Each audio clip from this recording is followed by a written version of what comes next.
Gemini, hello there, my beautiful friends. We're going to do your general tarot reading for mid-June 2024. Thank you so much for joining me today. You know, I appreciate each and every single one of you. So let's get right down to business as always and start you off with an oracle card here, just so we could dip our toes in energy and see what's happening for the lovely Geminis in their birthday season, might I add. Hope you're all doing fabulous and fantastic. Let's get it going, my guides. Talk to me. What do we got for these beautiful Geminis with energies, messages, insights, all that good stuff? And yeah, we're just going to take a real quick look at this first card. Then we'll get into the full reading itself. At the very end, I'll pull you a bonus card from the Shadowland Tarot, just to see what might be in the shadows or what shadow work you can lean in on, which is always interesting. But let's get it going here. Let's rock and see what we got for Gemini. Oh, the deck is trying to jump already. Let's get it going here. This first card for my good friends. And it seems like the deck is always jumping to talk to you.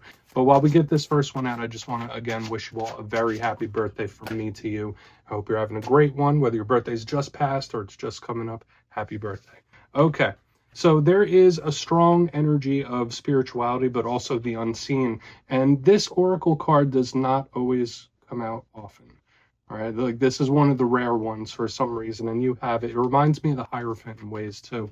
So we'll talk about, there's a lot of layers in that card. Before we do though, if you're new here, I'll be speaking about the June subscriber surprise towards the end, so you might want to check that out.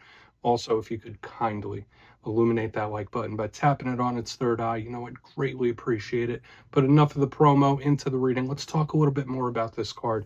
So if you look at the imagery of it, we see this individual, they are blindfolded, and there's all different emblems of different spiritual practices and spirituality showing up here. And it's like this person is kind of feeling their way through here. So first and foremost, spirituality, spiritual practices could be very important for you in general, but especially in this time. Whether it's reconnecting to your spirituality or exploring these topics, it's very important when this shows up in the reading, so take that for whatever it's worth. But a big thing I always say about this card is that it represents the unseen, right? This person is blindfolded, they are hoodwinked, so this person's not seeing the physical, they're experiencing the energy. So for a lot of you, whether this is something you don't quite see yet or there's some mystery surrounding you, for a lot of you, you might just be energetically sensitive, heightened to a huge extent when this card is in the mix. So we're just going to place it down right there, and we'll see how that plays into the reading, if it even does. And let's get you into tarot. And I always say the first card here, it doesn't make or break the reading, it's just a little footnote. So let's get you 3 cards in the upright, then we'll get into that intuitive juiciness. Let's shuffle it up one time here for the lovely Geminis in their birthday. What do we got? And while we shuffle this up and get it ready to go, let's talk about last week's reading. So it was titled A Shocking Change. So keep your eyes open for the coming weeks, because energies can bleed over. I was picking up like similar energy to a tower where situations could like change on a dime. So whether this is something that you've been dealing with, like a shocking change you've gone through that you're still working through, or one that came up recently, I mean, it was showing up in a very powerful way. So let's see what shows up this week. As you know, energy is very fluid, it's never set in stone, so only take this how it hits for you, because we could be seeing your vibe or someone that you're linked to as well. Let's get it going. 3 cards here for my Gemini friends. What do we got in their birthday, please? Mid-June, thank you. Okay, yeah, oh, we have your card leading us off. Now, the Lovers always takes on a different complexion when it's in a Gemini reading, okay? So this could be pretty important depending on what shows up. Let's get a couple more. Partnerships, temperance, lots of angelic energy around you. So the fact that we had that very spiritual oracle card, now we have 2 cards with archangels on them. Very high importance on the unseen or spirituality, whether they're practices or just knowledge involving it. Okay, thank you. All right, Knight of Cups here on the back end. So we do have an intriguing little mixture of energies, and the way it's flowing to me feels okay so far. But let's go through. I'll give you some of the classical meanings and archetypes, then we'll get into that juicy intuitive stuff. So at first look, first glance, I was already giving you a little bit of commentary as we were working through. Obviously, we have like the 2 angelic cards here starting us off. Powerful major arcana. We got our good pal there, the Knight of Cups. The fact that we have the Lovers and the Knight of Cups, for a lot of Geminis, this reading could just be focused on relationships and connections. But remember, it doesn't always have to just be that. I know not everyone watches for just relationships. But let's go through piece by piece and really start to build this up. Elementally, we have a lot going on too. It's like we have air, we have fire, we have water. So this could be different areas of life, different aspects of the same thing. So let's go through one by one. So position number one, we have the Lovers. And I already told you, in a Gemini reading, this takes on a bit of extra complexity because this is your card. This is the card that represents you. Now, when I see the Lovers in other signs, it could represent any sort of partnership and connection. Now, of course, Lovers, it could represent romance and people that we are strongly tied to. We're talking soul connections, soul bonds, soul contracts, things along those lines. If that's not the case, once again, it could be a really dear family member or friend, just someone that we're really, really closely tied to. The Lovers used to be called the choice back in the day, so it could represent something going one way or something going the other. It's like, okay, well, there's a couple ways this could go, so I'm intrigued to see how this one shows up. The rougher side of the Lovers, because I always say every single card has positives and challenges. The rougher side of this, as you can guess, I'm sure, could represent issues with someone that you're closely tied to. But we're not going to go that route just yet. It has the Archangel Raphael, very healing type of energy, extremely angelic, very protective as well. And if we're not talking about relationships and connections and people that we're close to, it could just be a silky, smooth, easygoing type of energy. But yeah, in your reading, it could represent what's coming towards you. In the center, we have Temperance, Sagittarius energy. So Gemini, you know, on the zodiacal wheel, every sign has, it's the yin to their yang, their opposite. And I do know that Gemini and Sagittarius are straight across from each other on the zodiacal wheel. So here's your opposite. Now, Sagittarius energy is very philosophical. It's also a spiritual, logical type of energy as well, action-based. And when I see Temperance, it's generally a card of patience. Now, it can be spiritual protection. So the fact that we had this very first card showing up with the spirituality, then Lovers with Archangel Raphael, now Temperance with Archangel Michael. There are very strong spiritual and energetic connotations to your spread this week. But if we're not just talking about spiritual protection, this to me is a card of patience, letting something calm down, take your time, take a breath. It's like relax. In the rougher sense of Temperance, it can represent problems, right? It could represent tough situations, delays, things like that. So we'll see what's up. I'm not going to say it's like all bad or anything like that. Now, onto the back end, we have a very good, silky smooth type of energy. So it's like we're starting with the silky smooth Lovers. On the back end, we have the Knight of Cups. This guy shows up in so many love readings. Now, I'm not particularly just a love reader. I like to look at love situations sometimes. The Knight of Cups shows up there a lot because it is one of the cards of love.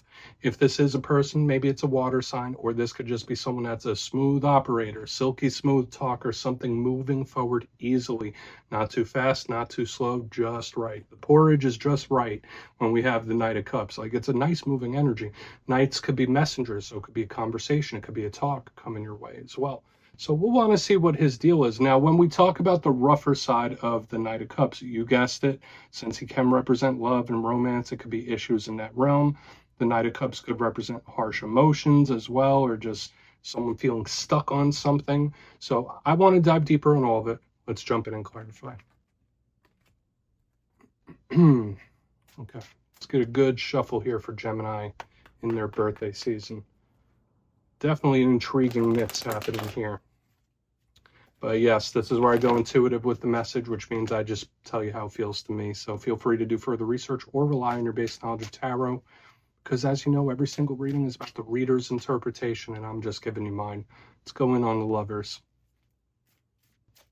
And if you're a reader yourself, please feel free to play along. That's why the box is here. If you're feeling any messages you want to give to Gemini, you could drop it in the comments. I don't mind at all. Okay, why are the Lovers here? Why are the ye old Lovers in the mix for Gemini? I mean, I do like this soothing energy, especially like with that shocking energy I felt last week. I like the soothing energy. Okay. All right. This is a very, very difficult energy to shake. And I really think it's going to be depending on what your perspective of this connection is. Okay. And we'll see how it plays out throughout the rest of this reading. Notice we have the Devil. Now, if this was like the classic Rider-Waite-Smith deck, you would see that the Lovers and the Devil are almost identical in imagery. Like, take a look at it right there in the box. You'll see you got like the twins and I mean, Adam and Eve, you got both of the things going on, very similar themes. So these are kind of like two opposites of the same extreme. So I feel for a lot of you, it could be a lot of things. Now, if this is a Capricorn in your life, very simple. Important Capricorn right there, cool energy. But the devil is a hard energy to shake. This energy is not as silky smooth, easygoing as that energy up there on the top. There might be something you're grappling with that you're having a difficult time moving on from or letting go. Now, I'm not saying this is particularly a person, because remember, this is your card. Now we have the devil showing up.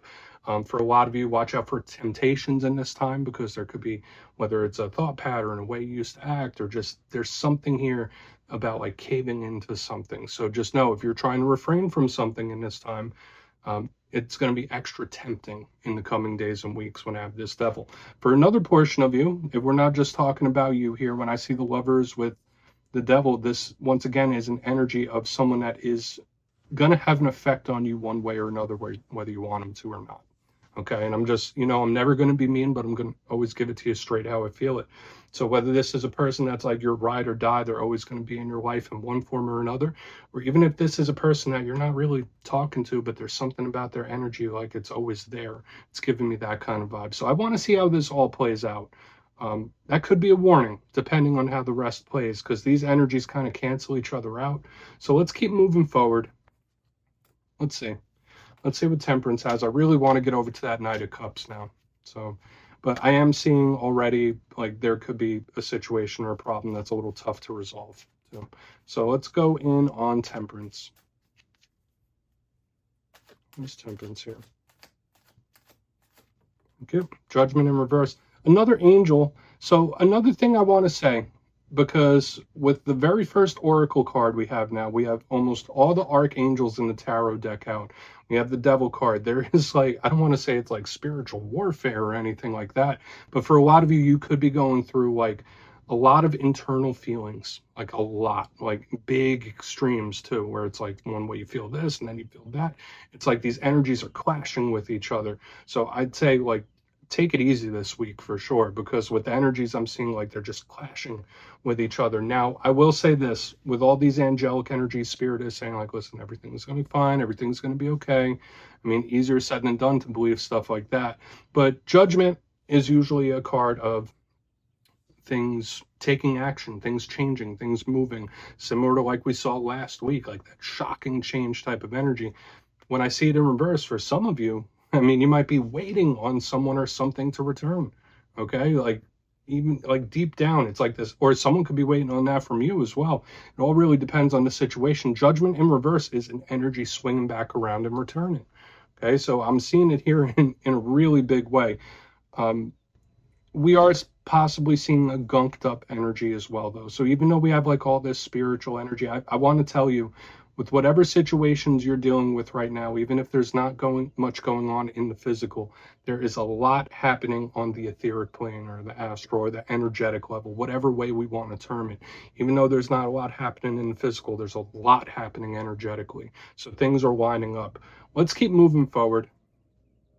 And then, yeah, whether this is something returning, remember I was saying there's going to be like a temptation and there's possible energy returning, or it could just be that problem I was seeing as well. Let's see what the Knight of Cups has to say, because even with me, like with me reading this right now, it's like pulling me in a lot of different ways. And like a lot of times, especially when I get intuitive, I'm just telling you what I'm feeling, and it's pulling me in so many different ways right now. Let's see what that Knight of Cups has, and we'll do our recap quick, very, very quick. Four of Cups. I do feel like a lot of you might just need a little bit of time to think something over, think something through. Okay. Just keep that in mind for whatever it's worth, for whatever it is you're going through. A lot of you might just need some solitude or some quiet time or some peace or some you time, however you want to phrase it. When I see the Knight of Cups with the Four of Cups, it's like, all right, you just need some time to get your mind right, or think about something, or consider it, if that makes sense. Now, if that's not you, that could be someone else, of course. But the Four of Cups could be a little discontent, right? It could be someone they're not reaching for that Ace of Cups right there. They're not making much action. So for another portion of you, this is unchanged feelings. Like with the Knight of Cups and the Four of Cups, it's like, no, I still feel the same. My feelings are the same. So whether that's you feeling the same way about something or somebody else feeling a very similar way, you take that however it hits. But I mean, the energy for the most part, although angelic, although there's a lot happening in the spiritual realm, I just feel like it feels gunked up for some reason. That's the best way I could explain it. Let's go through and do a quick recap. Then we'll get into the shadow card. So we're seeing a few different themes here, but position number one, we have the Lovers clarified by the devil. Remember, they're two sides of the same coin pretty much, where it's like super, super good, super, super rough, easy flowing, not moving at all. Once again, if you're just connected to someone with Capricorn placements, this could be very positive. But if that is not the case, when I see that, like, you might be tempted to cave in on something, that's a possibility. Or there could be a problem or a situation you've been dealing with for quite a while. For another portion of you, this could be an individual, whoever it may be, whether a friend or otherwise, where their energy is sticking around. Okay, even if they're not here physically, it's like their energy is like stuck. It ain't moving. Moving to the center, we have Temperance with Judgment in reverse. Some of you could be waiting on something to return, or someone could be waiting on you to return. That's a big possibility here. I picked it up on the back end that you might need some time to just let stuff mellow down. But I was saying, like with the devil, Judgment in reverse, and Temperance, the energy feels gunked up. So you might be dealing with some specific problems or situations in this time, or feel stuck. Moving to the back end, we have the Knight of Cups with the Four of Cups in the upper. I do think a lot of you could use some me time, some time to think, unwind, get the mind right. Like, that's a really positive thing. But I was saying there's unchanged feelings here as well. So whether that's coming from your end or somebody else's, it's up for you to discern. But yeah, Gemini, that's what I have for you there. Please take a screenshot. Let's get into the shadow card, though. Let's see what's in the shadows. And remember, this is the weekly energy. It can always shift and change. But yeah, let's see what's in the shadows for Gemini. And shuffle it up one time, my guys. Talk to me. What do we got? What do we got? And yeah, I always like to pull one shadow card at the very end just to see whether it's something within you or something you don't quite see. Shadow cards don't always have to be a challenge. They could be a good thing. So let's get you one. Oh, and yes, if you've made it to this point in reading, please feel free to check out channel memberships. I'll put a link for it in the comments below. It's a beautiful way to support the channel, and I have much love for all my channel members. I really do. Okay, shadow card time. What do we got? What do we got? Thank you. Three of Pentacles. Teamwork makes the dream work, huh? Now, for a portion of you, I know a lot of this did seem like it was talking about the self or a connection of some sort, but the Three of Pentacles does represent group situations. It can represent what you do for a living, how you earn money, what you do for work. So when it shows up in the shadows, maybe some of you are wanting to make a shift or a change in that realm. That's a big possibility. But the Three of Pentacles is also a card, when I see the shadow side of it, this could be a person that has a hard time asking for assistance or help when they need it. Now, I'm not saying that's you, but there might be someone in your life or someone you're connected to, like even when they're struggling, even when they're going through a hard time, they just have a big difficulty asking for assistance. This is one of my big cards of assistance here, however it comes. So just know that whether this is someone asking you or you needing it, there is some sort of energy around like a request for help in one way or another. And I feel like it's very simple. For a lot of you, it could just be work issues too. So take it how it hits. But yeah, Gemini, that's what I have for you this week, my beautiful friends. Don't click away just yet, though. I'm going to give you the details of the June subscriber surprise. If you would like to book a personal reading with me, my digital calendar is open on mastermetaphysics.com. So go ahead and check that out. And if you got your name in for the May subscriber surprise, the winners will be announced after this weekend's readings. But for the June subscriber surprise, I'm giving away 2 copies of one of my favorite decks, the Gilded Tarot Royale. So if you'd like to get your name in for that, it's 2 simple things, as always, my friends. First, you must be subscribed. And second, let me know down in the comments if you could snap your fingers and visit anywhere in the world right now. Where would it be? You'll be entered to win, and at the end of the month, the winners will be announced in my community tab. As always, my friends, much love, and I'll see you soon.